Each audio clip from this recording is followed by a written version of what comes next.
Good evening, fellow punters. Mickey D back with you on the last day of March for a few tips for tomorrow, the first day of April, April Fool's Day. So beware, be on your guard. There could be tricksters out there taking the piss. Um, Pretty good month, all told. We were well up on our points win. Today wasn't great. JP's horse wasn't off the yard. Drifted out from 8s out to 16s or 18s or something. Handbrake clearly on. There was money for 9 horses in that race, and the horse that drifted won it. There was money then on a couple of more today, failed gambles. So it's a bookie's day sort of. You get that this time of the year with the ground changing, and especially with handicap hurdles rated under 100. You can just have on and off days. And then King Ferdinand in the last race there got outstayed, giving the weight away. A joke of a race, only 6 hurdles, 3 in each time on each circuit. And his strongest point was his jump in the last time that we travelled into the races. And as you can see, the other one he made a boo-boo at the last. If there was more hurdles in it, I'd say he'd have made a lot more boo-boos. But it wasn't to be for us today. But anyway, as my mama said, you'll have days like this. Big crowd on the bus today. We were up early, and Bart Barons was first on. Welcome, Bart. And a new man as well was looking for a yearly pass. Niall Wilson, Dylan Townend as well, and Bertram Freer. Shane Judge, that's the meat man in Canada, isn't it? He was on board with us today. And Mike Nugent came on, and he had a dog with him, Brody. We had to put him down at the back, away from the bar as well. He had enough. I think he was out last night. Young De Valera was on, and his Uncle Odie was along with him, and Uncle Odie had his pockets full on one side with 50s. Young Dev was licking his lips at the thought of going out with his Uncle Odie for the day. Who else was with us? Dylan Thomas left a few lovely stories about the first time he backed the winner of the Aintree Grand National, Mr. What. That's a few years ago. It was trained by Tom Taff Sr., ridden by the Queen's jockey, I think, Arthur Freeman. There was 200,000 in attendance at that Aintree Grand National. There was no health and safety issues that time, and there was no one hurted, or none of the stuff that's going on today. But anyway, on to tomorrow. The 2:30 at Newbury, a horse that won for us a few weeks ago, Java Pint. And I thought that would improve for the step up to trip for Tom George and Johnny Burke. It's a 7-year-old of Stowaway. It's 2 for 5 over fences, but the form of its second last run, it was third to Imperial Alcazar in Cheltenham, the end of January. And then it won in Ludlow, the 3rd of March, off 126 on its first run at 3 miles. It has won on good to soft. It was soft that day, so ground won't be an issue. It put up only £4. So an awful lot of tipsters, if a horse loses for them, they keep following them and following them and following them until the win. They call it cliff horses. I'm the opposite way. I stay loyal to horses that we take a few pound off the bookies on. So he won for us the last day at a nice price. And I think he's worth the punch as well tomorrow. He's 5-2, 11-4 in that region. There's only a 5-horse field, so it's going to be tricky tactically wise. So hopefully he might come out on top again. Maybe a 2-point win on that.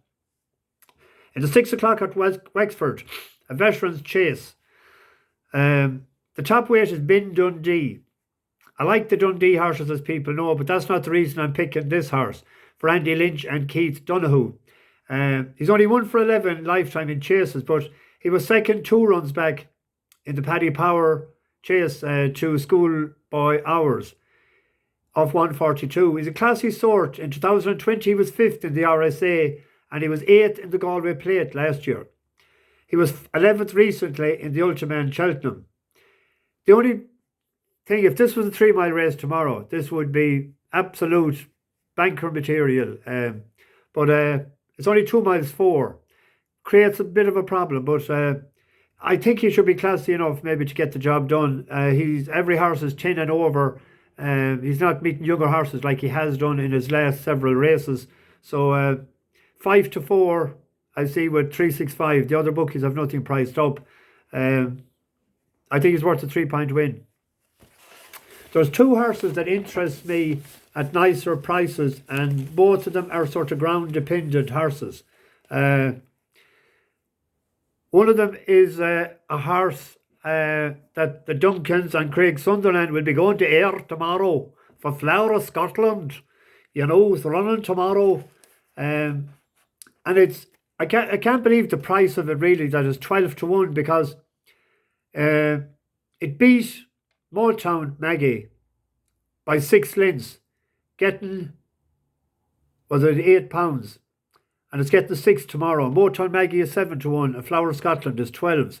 And it beat Pink Legend in a novice chase last March. Its last run it was 4th, but it was 4th against the boys in air, and it kept on. It was that race that McCool won. So back against Rowan Sex again tomorrow. Now Get a Tonic is favourite. It'll be hard enough beaten, but it's given away at top weight, and you know, it was second a couple of times. So I think at 12-1 in a 9-horse field is worth the pint each way, Flower of Scotland. And if in the event that it wins tomorrow, I'll sing a verse of Flower of Scotland. How was that? Similar profile with the next horse in the 340 at Newbury, Riggs. It was second last November in a Grade 3 hurl to Don Levant on good to soft, and it was pulled up in its last 2 runs, both on soft ground. And it's good to soft tomorrow. It's 11-2. It's ground dependent, so the drier the ground, the better the horse's chances will be. If it's soft ground, don't back it. I did look at to see, and it says it's good to soft, but how soft is the soft in that description, I don't know. But if it's good to soft, good in place, it'll be even better for us. So subscribe to the channel if you don't mind. We're over 700 now. We were hoping to get to 1,000 before entry, around entry, so the dream is still alive for that. Thanks to all the people as well that have donated to the entry sweep on Teresa Cahill's page on Facebook. I'll be doing the draw now on Saturday night because I have to umpire a GAA match on at 8:15 on Friday night, so I get to it at 9 o'clock on Saturday night. And it reminds me, there was a car or a bad crash one time in Meath, and there was a high ace van full of travellers. They were all killed. I think there was 12 or 14 at the minute. So they all went up to heaven anyway, and as each and every one of you know, before you get into heaven, you have to have a one-on-one with God, and he decides whether you're fit or not to win the gates of heaven, those pearly gates.